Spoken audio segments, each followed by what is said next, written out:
over under on the amount of damage that Gigantha does in this league. And I'm going to set it at 5.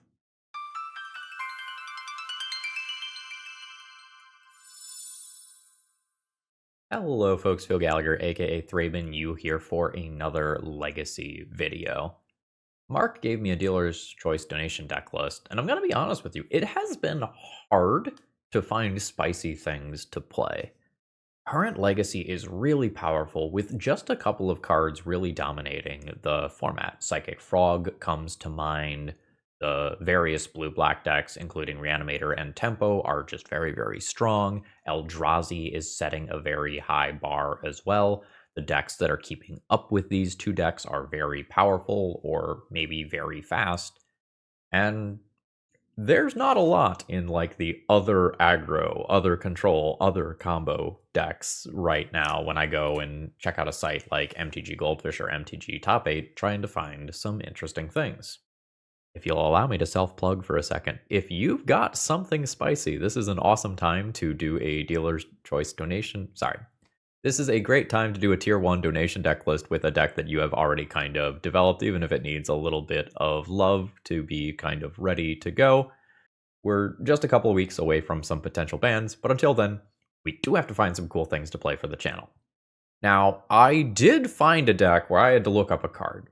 And every time that I feel like I have to look up a legacy card, the deck qualifies at least as somewhat spicy. Hired Claw is a Bloomburrow card that I had just never seen. Whenever you attack with one or more lizards, it deals 1 damage to target opponent. And for 2 mana, you can put a +1/+1 counter on it. You can only activate that if an opponent lost life this turn and only once each turn, but you can, in theory, activate this multiple times per turn cycle. Once on your turn, once on your opponent's turn. And sometimes these low-to-the-ground energy decks don't have a lot to do after you deploy your initial cards. And this gives you kind of a neat mana sink. And I have been saying again and again and again that I think this Ocelot Pride, Guide of Souls, Ajani package is very, very strong. And the person who finally figures out, like, what do we actually do to crack this in Legacy is going to win a lot of money or a couple of events doing so. Now, the upside to being red is that the backside of Ajani Nacatl Pariah's middle ability does damage equal to the number of creatures you control if you control a red permanent other than this. So 0 create a cat is fine. 0 create a cat do, 2 to 10 damage is a whole different story. And this deck can also take advantage of Forth Eorlingas as a way to do something big and splashy at the end of the game. As a reminder, Ocelot Pride's final ability here. Then, if you have the City's Blessing, for each token you control that entered this turn, create a token that's a copy of it. So in some sort of crazy world, you can go Guide of Souls, Ocelot Pride, Forth Eorlingas, make some tokens, gain some life, make a cat, maybe even have the City's Blessing and double up on the tokens from Forth Eorlingas. That's pretty cool, honestly. And we'll kind of see how this feels today.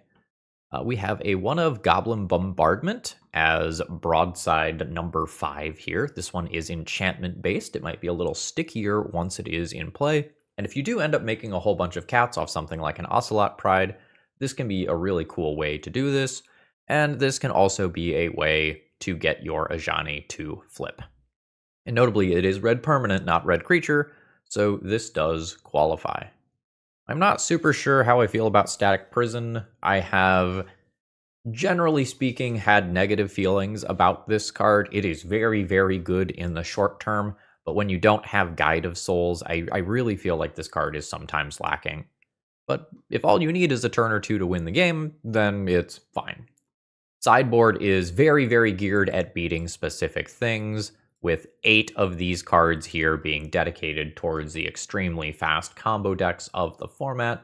Think your, Oops All Spells, Mystic Forge combo, that sort of stuff. 5 of these cards being Graveyard Hate, and then 1 Magus of the Moon, just chilling, hanging out with Gigantha, maybe riding Gigantha. We don't know for sure. We don't know what they're doing in the sideboard over there. Yeah, so let's hop into a league here, see how this feels. Folks, should you need some cards, check out toamagic.com. Promo code ThrabenU will save you a little bit on your order. You always get free shipping, and I've been pretty impressed with their selection. Be that like standard legal stuff, I think they have like 95% of standard legal stuff at any given time, or the eternal stuff that I personally am much more likely to be ordering. Yeah, let's go get some energy. Note to future Phil. Come up with new energy pun for intro and or title. Okay. I think this is a mediocre hand here. Amped Raptor is fine. I think I have so many 1-drops in this deck that I don't keep a middling hand like this. Especially when I do win the die roll and I am on the play. This is a lot of cats. Keeping them in multiples is fine because of Goblin Bombardment, though. This is an awkward hand. I guess if we don't count Static Prison and Swords, I do only have 11 1-drops. I think we are all in on a never-ending spree of cats. Unfortunately, this mana base does not have a Surveil land in it. I copied a list from a from some sort of like OnZD legacy event qualifier. Mox Opal, are we paintering over there? Oh, we are paintering over there. All right. In good news, Goblin Bombardment is probably going to be reasonable. This is not the best draw here. I don't have the mana to cast that. But let's go ahead and make a cat friend. Modo, cat friend, please. 1 cat. All right, there we go. The Goblin Welder is active, so in the circumstances where my opponent immediately follows up with the Goblin Engineer, things could get bad very, very quickly. Agatha's Soul Cauldron. All right, so there's no creatures in graveyard yet. That's the good news. No wastelandable land over there, and it is creatures that give +1/+1 counters, so I can safely attack with both of these. Let's go broadside here. We can go ahead and swing in with everybody. Opponent will absorb a tiny bit of damage, which is fine. Now I will broadside, target face, junk a cat, transform Ajani, hit my opponent for a little bit, make a cat, send some damage upstairs. Opponent's at 12. That's a wastelandable land. The One Ring is pretty good. Is the damage mandatory? The damage is mandatory. Interesting.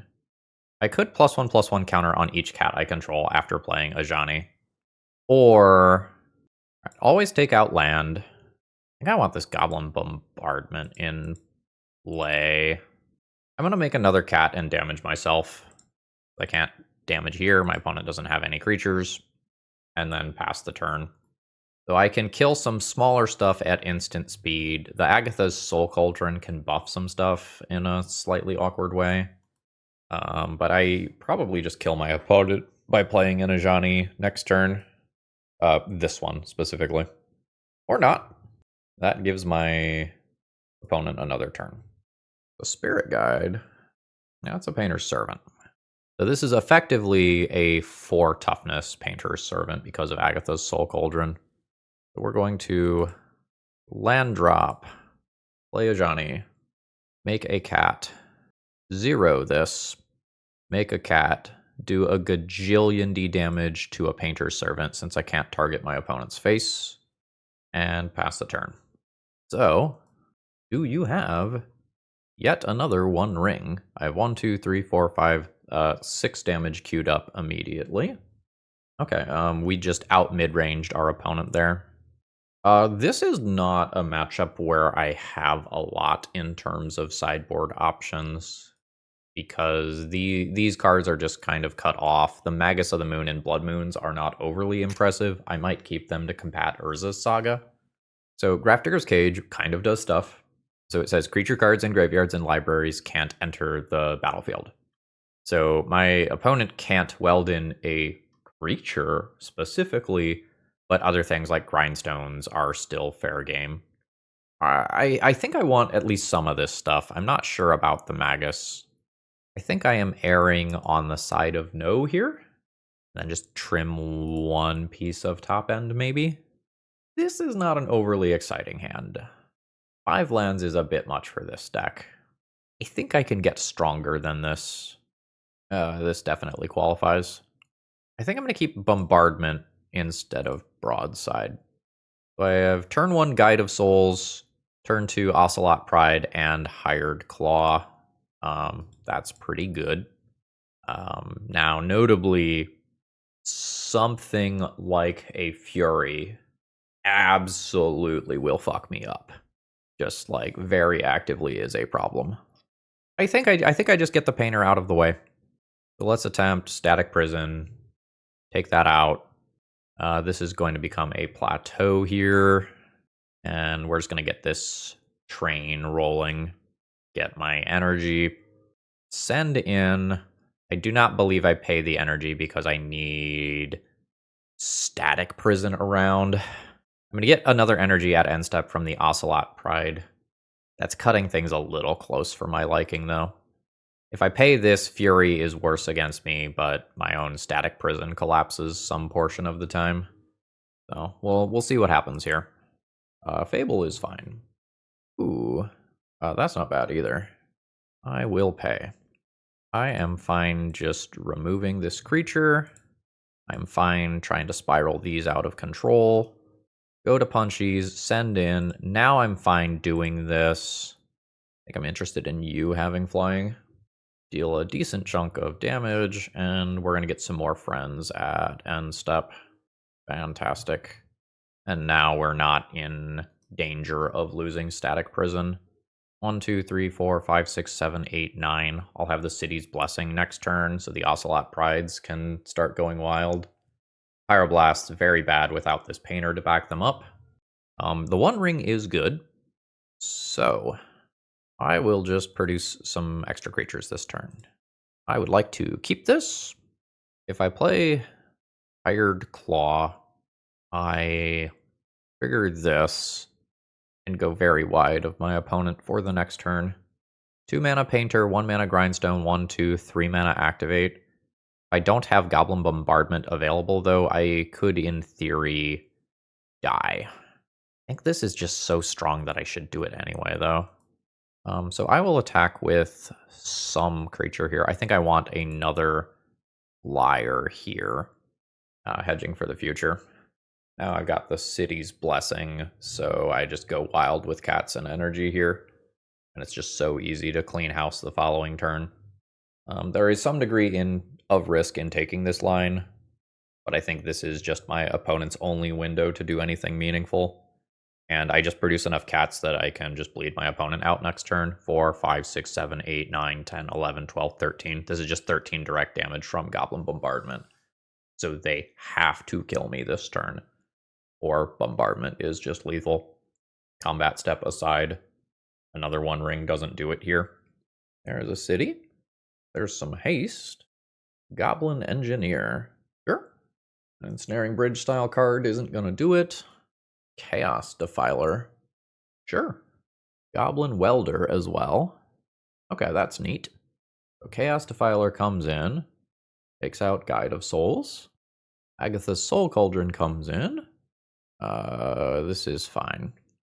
So there's a Goblin Bombardment. That was a good Goblin Bombardment. Today's video is sponsored by Moxfield.com, just the best place to keep your online deck lists, and the reason I say that is it just has so much functionality. So for example, let's take a look at some random legacy deck here. You can click on your various 2-drop slots and you can see what % chance you have of casting various things on curve, and you can get a breakdown of your mana symbols and all of that stuff, and there's a lot more here than just this. Consider checking it out. Alright, so here's where I don't have data on Hired Claw to just know how effective this is going to be if I just play it out on turn 1. I think with 2 pieces of removal here, and potentially some extra energy, I keep this one. I do not think this is the higher end of hands my deck is capable of, but we have early removal for the Psychic Frogs and such that are a part of this format. Extra land is not exciting here. I do have double Marsh Flats rather than something that can get a basic here. So I am going for a plateau. Yeah, there's the punish. Fucking Merfolk? Wild. So this is 2 to activate. This is our Goblin Guide style aggro card right now, where it's just doing 2 a turn. And this is not like a super great static prison or anything. I am going to assume that I will eventually give my opponent this Aether Vial back. Alright, fine. Okay, that can be a basic land. So we will pay here. Is it Ajani immediately or Amped Raptor? I think it's pre-combat Amped Raptor. Basic Mountain. Because I can potentially hit another Hired Claw and then get an extra trigger here. Okay, well, we can have our cake and eat it too. Very nice.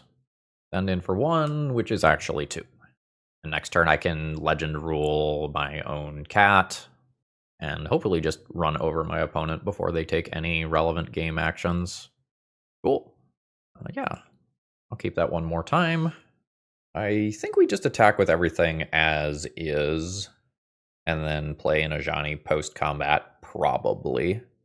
On the off chance that something gets really funky in combat, I am going to go ahead and just play out another land. Tap target creature and opponent controls and put a stun counter on it. Sure. That's fine. I am just going to take this creature out of the way. Send in. Opponent goes to 16, then 13. Then I play a new cat.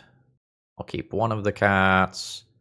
So we'll transform, make a cat friend, 0 this, send a lava axe at my opponent's face.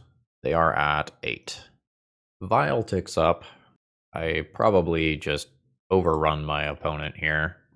You may now have your Aether Vial back. 1, 2, 3, 4, 5. Just 5 direct damage at face. Sounds perfectly fine.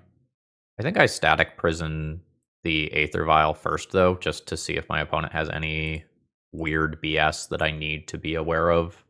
Sure. Okay, it's just a 2/2. That's fine. So 0, send all that damage at face. Yeah. Opponent got completely overrun. I do not imagine that there is any need to sideboard here. Blood Moon is bad. Blood Moon can turn into Blood Moon that has 2 power and 2 toughness. Otherwise, no notes. We killed the fish. I don't know that I'm hyper excited about this hand, but it has a piece of removal and Guide of Souls, which I have generally been very, very impressed with. I think I'm okay keeping this. My opponent leads on a Vial. I just nuke that and get a ton of time to set up my own bullshit. Yeah. Like now I just get Guide of Souls into Hired Claw, potentially into Forth Eorlingas, become the Monarch. Oh, no. Yes, I would like to keep this around. That's rough. And the funny thing is, like, I can probably give the Aether Vial back for a turn. Yeah, that's fine. Without it being a big deal. I just have another static prison that I'll play a little bit later. Yeah. That's bad. So, go forth, Eorlingas. Nice. Send in for 3. Become the Monarch. Draw an extra card. Are we done? Not immediately. Hide Shaper. Turn something into an island. Yeah, sure, that's fine. So, I will pay to prevent this. You're an island. That's fine. I think I'm just going to static prison this creature out of the way. I guess we'll just fetch another plateau here. And also broadside and hired claw. That's probably better. So gain my energy, hired claw, gain my energy, go to combat, send in with all of this. Broadside, target this, throw the hired claw. We're just going to keep the field clear here. I've got 5 damage incoming while being the Monarch and having another Fireball on a stick available. Feels good.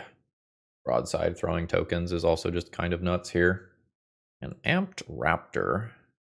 That's perfectly fine. Am I tapping out and just going for it here? I don't think so. Like, there's Hydroblast open.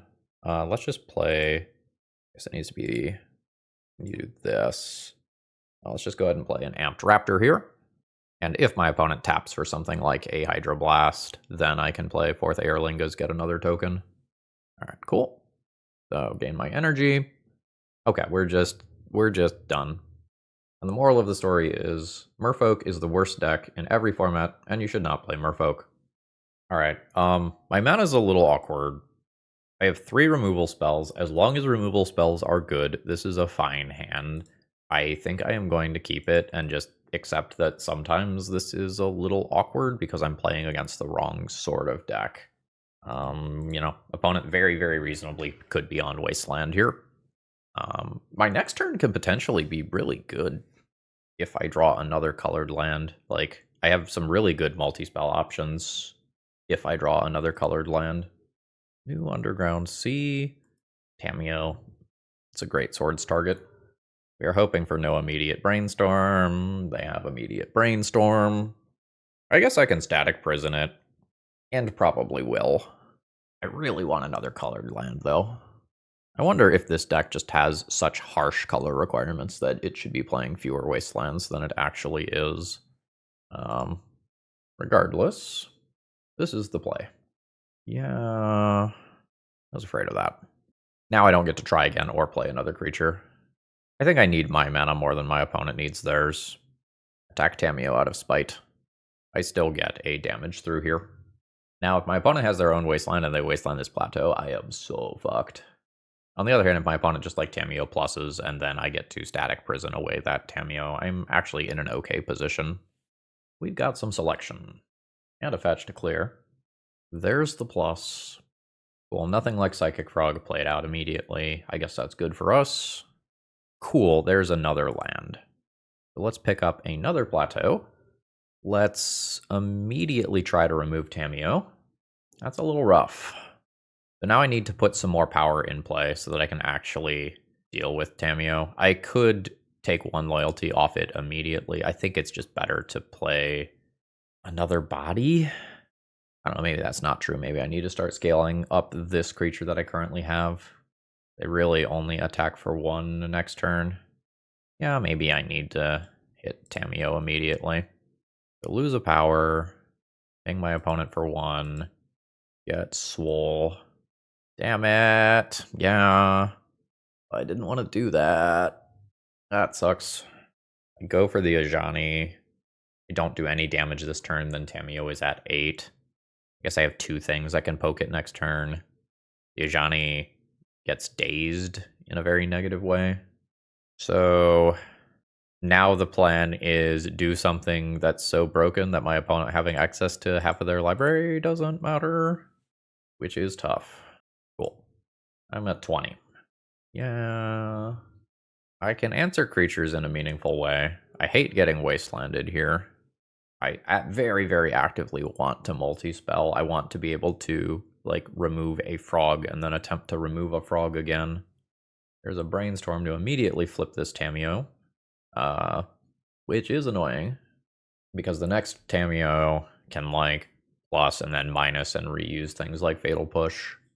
Oh, my opponent has already drawn too many cards. Yeah, so they've already drawn too many cards. Because they activated Tamiyo this turn, so this one does not flip. Cool.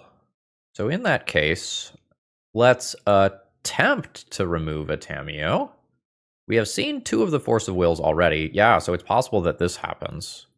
Cool. I now Wasteland Underground Sea? Yeah, I now Wasteland Underground Sea. If my opponent has a removal spell, I see exactly where it's going now. Probably Guide of Souls. Yeah.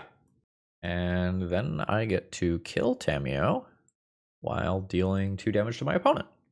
So you're telling me there's a chance.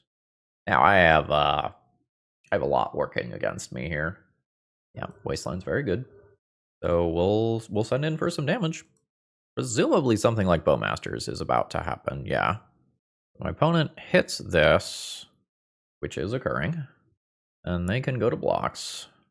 I would really like to attempt to keep my cat alive here. Is this a plateau or a basic plains? I think this is a basic plains. Very awkward. I think this is a basic plains, and I just kind of short-sightedly think about the next couple of turn cycles. This probably gets dazed. We've seen most of the Force of Wills. It does get dazed. I think we have to give it the old college try, though. And so we don't get to do the cool stuff. And this is probably the point where my opponent just drops a Psychic Frog, and I literally die to it the following turn because my opponent can discard so many cards. Yep, step one. Oh, we're just going for a bunch of stuff now. I'm fine with that. Show me yet another counterspell. Again, this is very, very likely that this does not resolve. Yeah. Okay, so my opponent can continue to discard cards, and I literally die. Okay. Probably not sideboarding here. My opponent might not play around Blood Moon effects, in which case I can potentially just steal a game in that capacity. I'd like go down one Hired Claw to play one more oops gotcha button. I think I am fine with that. This hand has the same problem as the last hand where like I can just get wastelanded and it is incredibly awkward for me, and I'm also kind of priced into getting Plateau. I don't really have a good turn to play without it. I think I'm still keeping the hand, but it is awkward. Maybe I should just mulligan hands that look like this. Like I think I know from playing just like 3 matches with this deck that I would already decrease the number of wastelands that's in here. I think I just attack immediately.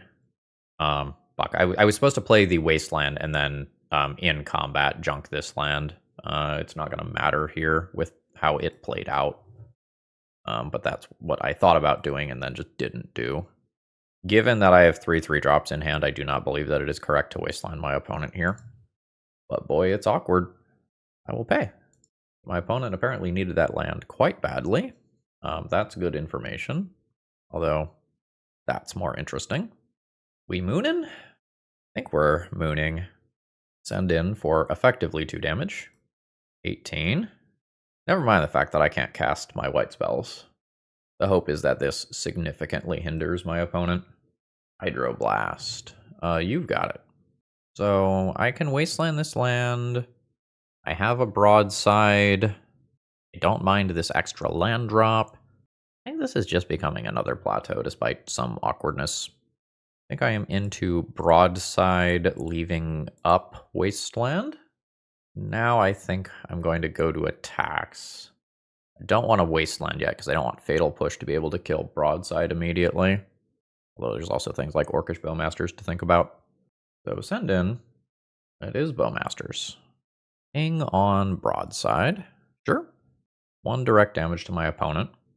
So this is where I broadside target the Bowmasters. Actually, I have no card draw in this deck. Target token. Junk token. Then broadside can't be blocked. Then I don't put another card in graveyard for things like Murktide Regent. Then Wasteland Underground Sea. And double broadside can be a decent clock. I can also just static prison a large creature like Psychic Frog that gets played out. Sure. Are you... Oh, okay, sure. Oh, that's fine. Oops, all broadsides. And it. 2. We'll trade some damage back and forth.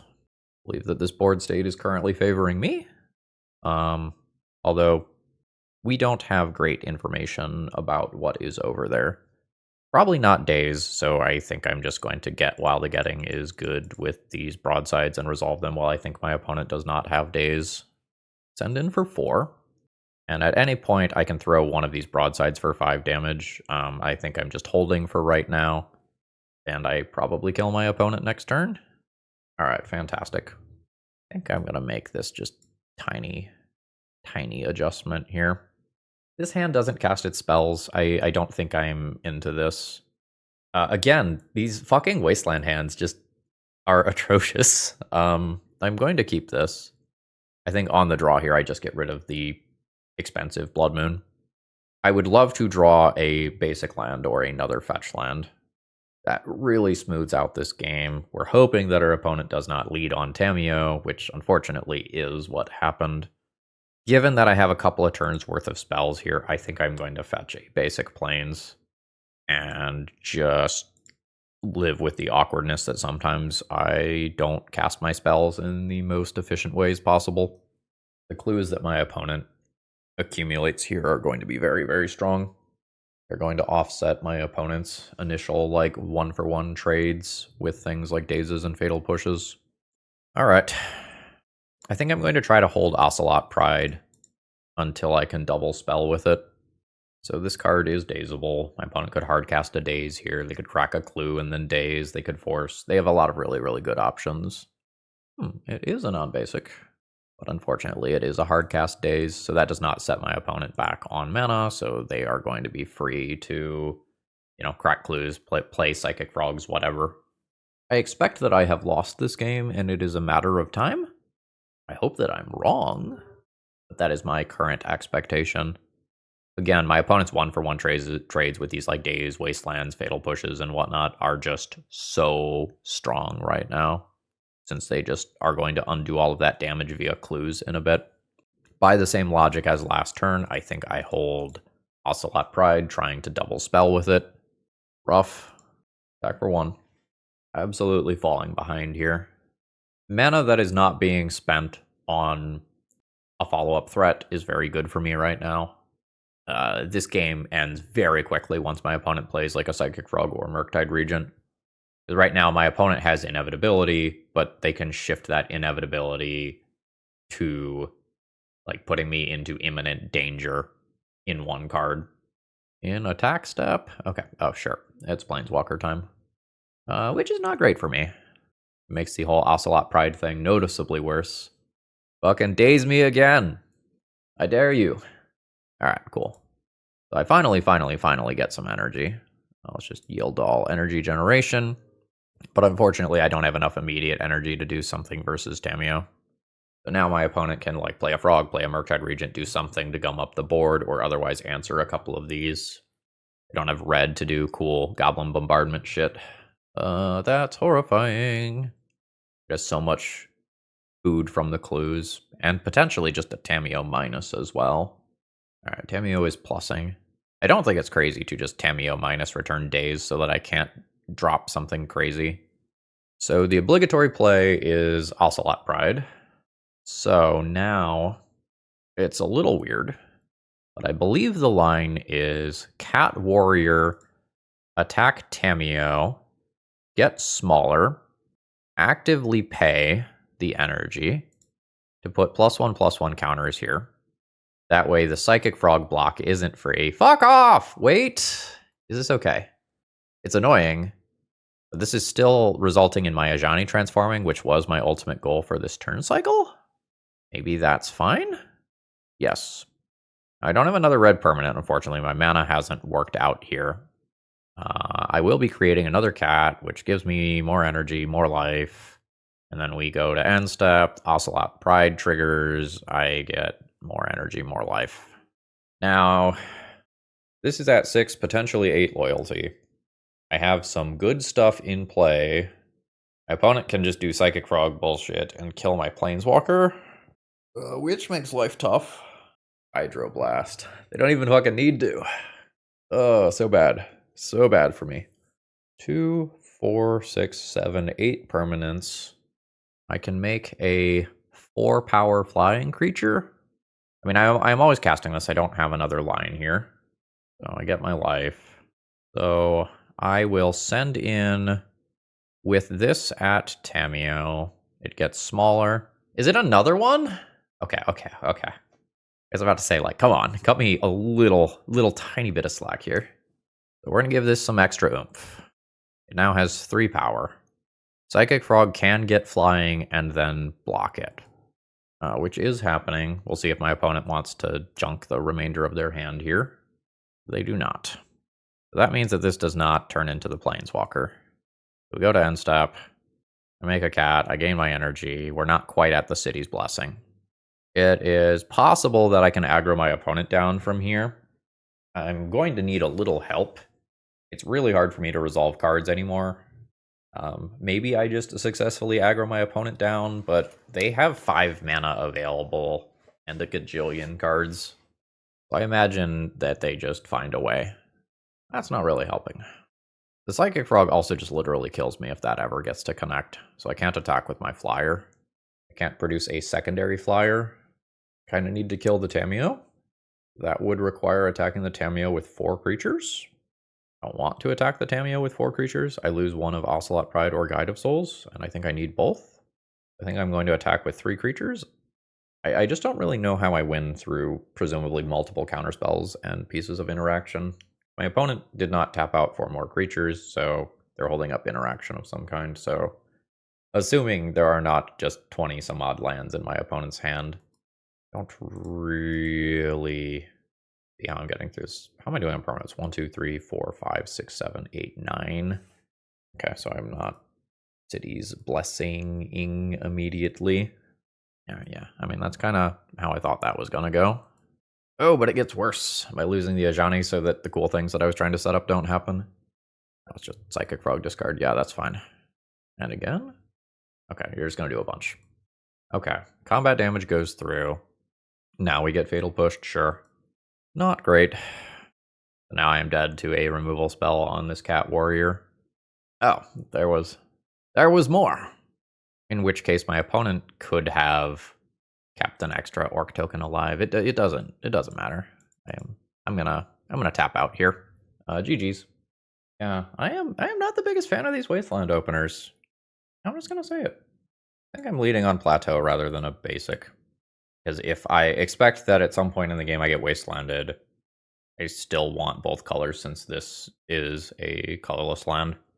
And on my next turn, I can decide whether or not I am Wastelanding +1 dropping or dropping Amped Raptor. In a vacuum, I think I want to Amped Raptor, but if I see a valuable land on the other side of the battlefield, like an Ancient Tomb or an Urza Saga, it's a different story. Vexing Bauble is slightly annoying here. It makes my Amped Raptor considerably worse. The Wasteland does look great here, stopping an Urza Saga. We're potentially playing against a Mystic Forge combo deck here. Yield all those. And we're getting in. 19. No lands. Did you keep 7? You kept a 7 one-lander Urza Saga hand? Question mark? I mean, great for me. I'll take a free win. But, like, why? And then I'll go ahead and just grow one of the attacking ones here. 15. Then at end step, I make a cat, which gives me 2 more energy. I wish I had a Surveil land in the mana base here for moments like this one. New Urza Saga. And no follow-up play. I do not want to draw a land. I'm just going to thin a land from the deck here. Well, got a land anyway. And Raptor. We'll get some energy. I will not cast a Blood Moon because I'm not paying any mana for that, so it would be countered. We'll just save the energy because it allows us to do crimes immediately. So the first one of these resolves. I pay the energy. Energy goes to Ocelot Pride. Second one of these resolves. I'm going to say yes. We could get Dismembered or something random, so I'm just going to spread these out over more creatures, and we just run our opponent over. Cool. So, based on seeing Urza Saga Vexing Bauble keep, my opponent might have kept a hand that just has like a Grim Monolith and just absolutely goes wild if they have access to 1 more mana. I am into these cards. Static Prison, probably actively good here. I probably assume that the games are decided very quickly. Forth Eorlingas becomes less necessary. Could Mindbreak Trap. I'm not super excited about that prospect. I might just do something like drop Hired Claw and call that good. This is probably a powerful enough hand that I don't throw it back. But when opponent is on the play, they can definitely get out in front of us. Ooh, my initial call is not correct. It might be some Storm deck or something instead. I think I am into this being a basic. I guess it could be Painter. A weird fucking keep for Painter, though. Okay, opponent says this is my first Legacy League ever. Okay, so this puts it into perspective. I think my opponent just didn't know that their hand should be a mulligan. Darken the curves. Welcome to Legacy. Best of luck to you. Don't get discouraged in your first couple of leagues. When you play a new format, Like, you often get bullied for a little while until you kind of figure out the rules of engagement for the format and you get a real feel for what it is that you're doing. Okay, it does look like it's Painter, in which case I have sideboarded incorrectly. Okay, just going for a combo piece immediately. I think I am into rolling the dice with Amped Raptor and seeing what I hit. Hitting a removal spell here is great. Hitting an Ajani is fine. Goblin Bombardment. That is perhaps not my ideal, but it could be relevant. It becomes relevant if things go well for me, and I start making a parade of cats. Fable's fine. That's a way to produce artifacts. My opponent does not have any artifacts in play yet. More Amped Raptor. So I probably play Amped Raptor and then decide whether or not I am doing things with Ocelot Pride or not, or whether I'm wastelanding my opponent. All right, I am casting that. I think I get rid of Goblin Shaman immediately, and I think I wasteland. I should technically do this after I attack for 2, but it shouldn't matter. All right, send in. So I can respond to most things that would set up Goblin Engineer if my opponent does some weird looting stuff here. I think I want to constrain their mana, assuming that like my Amped Raptor, Goblin Bombardment, Ocelot Pride are going to take over the game if things go a little bit longer. No looting. Wild. That's fine. That messes with me a little bit. I don't think I have to worry about Grindstone immediately. Okay, we're chilling. So, let's send in for some damage. Got a Moto lag spike here. Looks like our damage is successfully going through. I think I now get rid of both Amped Raptors to kill Goblin Engineer and try to trick my opponent into turning Vexing Bauble into Grindstone so that I can Amped Raptor and potentially like have a really good turn. So 1 damage Goblin Engineer. Okay, so opponent is going to get their Grindstone. And then I am fine finishing this off so I don't have to deal with this forever. Now I can hit things that mess with these permanents. Broadside's fine, I have the energy for that. I can fetch a basic plains. And we have an Ocelot Pride. I can kill a Painter if one is played out and I am like threatened with immediate death. I would very much hope that I don't have to hemorrhage my entire board to kill a Painter. Well, Fury's really good. That does clear my board. We might see Gigantha do something for the first time. So damage coming in at all my creatures, so I'm going to go ahead and finish off Reflection of Kiki-Jiki here. That's going to require throwing 2 of these, and then the remaining 1 will go at face. Yeah. Gigantha's 5 power? Gigantha's 5 power. Alright, that's a Painter. It's sort of funny that my opponent's Vexing Bauble was actively holding back their Fury, and I was actively trying to get rid of their own Vexing Bauble so that I could do things with Amped Raptor. Alright. Well, Gigantha to hand. Show me a land. That's a land. And that will mill me out. I am happy with how I played that one. Didn't work out, but I am happy with that. Okay, so Deafening Silence obviously is not where I want to be, and instead I probably want some number of things that help with the graveyard. The Blood Moons, again, are in kind of an awkward portion where they can mess with Urza Saga, but they don't do a lot else. Not 100% sure how to evaluate those. I have a decent amount of removal. Surgicals, maybe? One of these, and then I kind of decide, like, how many Blood Moon effects do I actually want? Like, the answer can just be 0, and I do this, this, this, this. My Wastelands are also, like, perfectly reasonable here. I don't necessarily want to shut them off, but they are, like, definitely constraining on my opening hands. That's just too much mana. This doesn't get to do anything on turn 1, but is otherwise hopefully fine. I think I want to keep Broadside. I think I'm going to throw back land number 3. This is where I wish that I had a Surveil land over at least one of these Wastelands. The Vexing Bubble on turn 1 would kind of suck for me. I don't care if my opponent does something like Painters immediately. Now, I care if there is a follow-up, like, Red Blast that can immediately just counter one of my next things.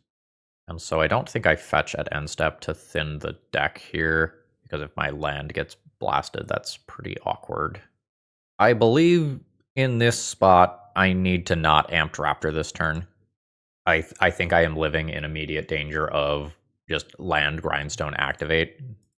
So I'm going to attempt to take out Painter. I do succeed. I don't think I want to Static Prison Lotus Petal away to deny my opponent some mana. But my opponent did not have immediate blast, or did not use immediate blast. 3 mana.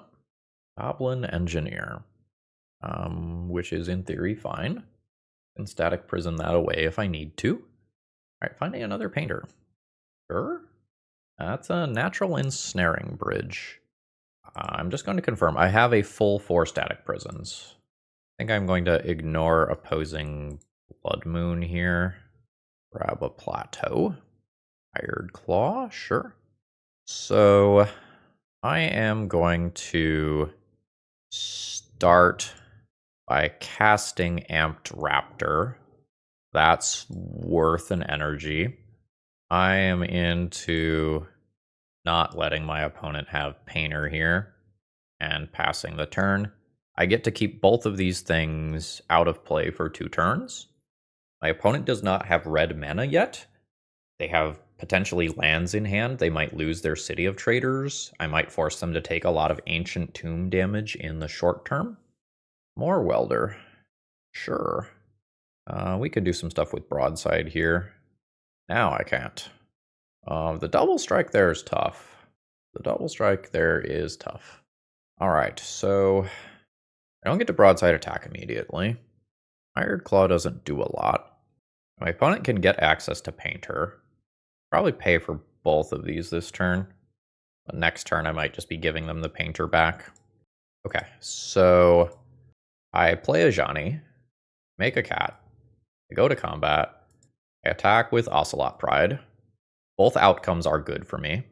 So this is going to give me an extra cat. It means that I did not flip this Planeswalker. So now I go ahead and Hired Claw. I have the City's Blessing, so I go to the end step, I get a couple more cats. So Painter is now potentially a thing that I have to worry about. Hopefully I can overrun my opponent with cats and threaten to just instantly kill my opponent via an Ajani 0 ability on the backside. And if I get this Planeswalker, I can also just make my opponent sacrifice a bunch of artifacts in a meaningful way. And should my opponent allow me to attack with 2 power creatures, things get real good on my end. Soul Cauldron is fine. Opponent has 1 card in hand. So this next turn gets a little weird. I think I'm paying for both. I'm going to play Ocelot Pride. I don't have to do it immediately. You also have this activated ability that I can do. Painter's Servant is happening. Cool. With Agatha's Soul Cauldron in play, I'm slightly less worried about giving my opponent back Goblin Engineer. Not 0 worries.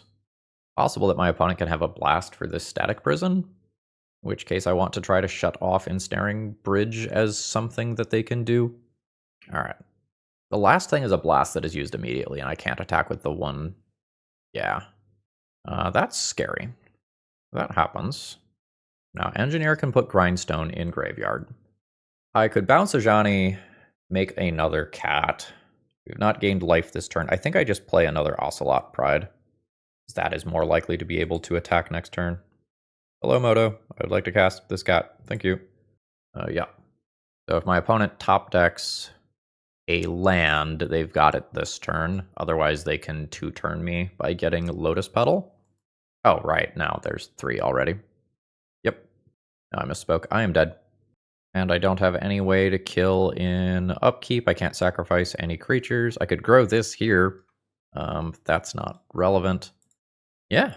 That Ensnaring Bridge that was naturally drawn got my opponent this one. GG's. Well, this is a really, really, really good 4-card hand. How many lands am I running? I'll have 23 remaining lands in deck, and 2 looks to hit one of them to have an incredible hand. I think I will roll the dice on that. Like, I still have a turn 1, 2, 3, which is fine. Flooded Strand. Combo's bad for us. And Ponder.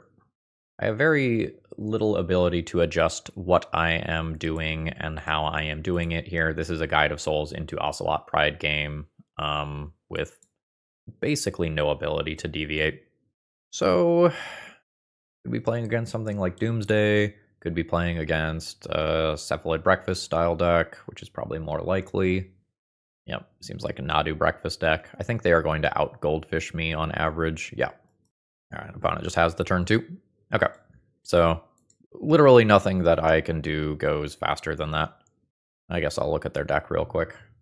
So in case you're not familiar with the combo, they are going to mill their entire deck, and then they are going to dread return a Thassa's Oracle. So the biggest thing that I was interested in seeing is like what are in some of these flex slots here. Not seeing any sort of additional counter spells beyond Force of Will, and then some other small amount of interaction. The opponent has Shuko, opponent has Nadu. We've got the gist of what's going on here. My opponent's going to cast a Dread Return, and I am dead. Yep, there we go. So I have to be interactive. I'm just not faster than my opponent, so we'll probably cut some of our weaker and slower threats for additional interaction. I can Magus of the Moon to potentially disrupt my opponent's mana and potentially stop Urza Saga tutoring. And I can do some amount of this Graveyard Hate. Yeah, it's not the most exciting stuff versus Nadu specifically, but it can help with the other portions of the deck. I could play Deafening Silence, but at some point I am starting to lose the core of my creatures. Like, I have 21 creatures as of right now, so I cut 3 creatures and 2 other things that produce creatures, and I do want to go creature into creature a ton of these games. This is, I guess, fine. We're going to go ahead and lead on Guide of Souls. I will almost certainly just end up playing Ajani on turn 2, and then Ghost Vacuum after that. I think I have to progress my own game here. That's fine. Note that it is possible to just lose to the absolute nuts next turn if my opponent has Lotus Petal again, like the previous game. But I think if I don't use my mana efficiently here, there's just too much of a chance that I don't put enough pressure on my opponent to actually end the game. Because there are fair elements from this deck that I need to worry about as well. Just a decent-sized Nadu blocker gumming up the board, Urza Saga tokens to fairy bounce stuff. And that's great. Sure. What did that Ponder do? That Ponder... Cool. Are you Swordsing? You are Swordsing. Okay, cool. I cared the most about this one anyway. So that's fine. Surgical is okay. Ghost Vacuum's okay. Let's go ahead and send in for 3. 14. Then drop new Ajani. Keep 1. Make a cat. Yes. Make a cat. Drop a Ghost Vacuum. Pass turn. This clocks my opponent in 2 turns. This is 9 and then 18. I can Karakas a Nadu out of way if my opponent taps out for it. Fantastic. Slightly weird to play out Tropical Island prior to Ponder. I don't think there is a reason to do that. You usually want to give yourself the option to fetch and shuffle after a basic cantrip. That's fine. My opponent's own Ghost Vacuum. Alright. I guess I will put my own cat under here before they can put a thing under there. I would love to draw a red permanent this turn. That's not bad either. The Wasteland, nuke Tropical Island, plus on cats. Sending in for 9. Opponent goes to 5. Any 2 of these is lethal next turn. I could put Jagantha in hand. I think I'm just going to represent spells, though. Land drop. Land does not cast Nadu. So Cephalid Illusionist becomes the fear. Is Cephalid Illusionist. And a Shuko, that's fine. Okay. You may attack my cat, that is fine. Nope. Okay. A relevant spell would be cool. Thank you, land. Very nice. So my opponent can potentially have more blocks than it looks like here because of potentially milling Narcomoebas. What all do you get rid of? An artifact, a creature, an enchantment. Okay, so I could cause them to get rid of one creature and one of these, but that can still leave Cephalid Illusionist and Shuko. If I ultimate, my opponent cannot have the combo at instant speed, though? Because they could keep Shuko Illusionist. Yeah, so let's junk your stuff. Then you're left with one creature, and then I swing in for 6. Right, keeping Nomads in core. Alright, we win that one. I don't think I am making any changes here. The Blood Moon stuff is definitely worse on the draw. And I could try to do something like this, but yeah, this is fine. So I have permanent-based interaction, I have a threat, I have graveyard-based interaction, and I have a potential oops, I win button. There's a lot to like there. Ooh. I am fine dropping that on turn 1. That's fine. Second land drop. Ponder's fine. I am unsure whether or not I am interested in wastelanding my opponent if they get something like a Tundra here. They've gotten a basic. I'm not given the option. I wouldn't hate drawing more colored mana here. Amped Raptor is the obvious play. I lose out on the ability to white on future turns if I do that, and things can potentially get a little bit dicey. My opponent has something like Force of Will for interaction, so I think I am just going to play Ocelot Pride here and pass. Third land drop. Removal spell is fine. I am intending on holding this land. I don't know whether or not it is red or white immediately. It's currently looking like it's red. A lot of white cards, though. I think I'm just ignoring this as a card. I think I am into Wasteland off of Nadu mana. Past turn with swords available. The Wasteland producing colorless has been a little rough because it like actively constrained my Prismatic Vista. Alright. I guess I'm junking that. I don't really feel good about it, but I guess I'm junking that, and then I can Static Prison this Shuko. Hate how conservatively I have to play here. Or I just fucking die. It means that I'm not getting threats, which I desperately need to do. My opponent has multiple A plus B combos. But I don't yet have the ability to extract one of said combos. I'm also just not super safe rolling the dice with Amped Raptor. I think this is now always Basic Mountain. So I'm going to fetch that as to not draw it. Okay. I will pay. Yeah. Amped Raptor. That's not unsurprising. Really awkward not getting the extra energy from this. Lol. I mean, I'm paying here.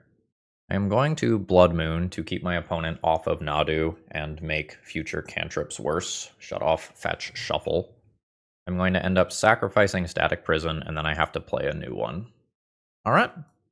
That just happens to clear my Blood Moon as well. Alright. If I believe that Blood Moon is important, I could Static Prison Serenity. I don't know that that is worth it. Oh wait, this is symmetrical. That gets rid of Shuko. That's fine then. Alright, so those are all going. I guess that worked out, kind of.